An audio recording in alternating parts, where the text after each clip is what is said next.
সমস্ত মানুষের দৃষ্টি আকর্ষণ। প্রথমে সাহাবীরা মুসলমান ছিল না। সাহাবীরা মুসলমান কিভাবে হয়েছিল?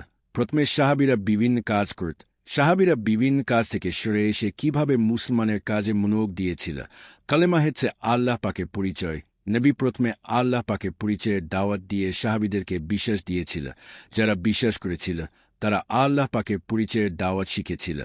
যারা আল্লাহ পাকের পরিচয়ের দাওয়াত শিখে লম্বা সময় মানুষদেরকে দিয়েছিল তারা মুসলমান হয়েছিল। সমস্ত মানুষের দৃষ্টি আকর্ষণ। নবী প্রথম ফরজ আদায় করেছিল কালেমা দাওয়াত দিয়ে লম্বা সময় করেছিল। নবী দ্বিতীয় ফরজ আদায় করেছিল নামাজ।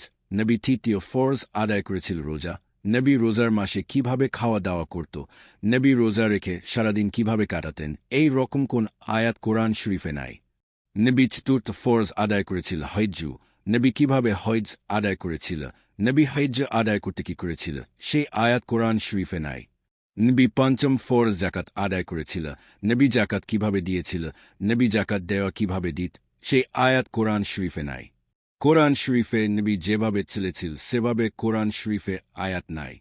পুরাতন কোরআন শরীফের আয়াত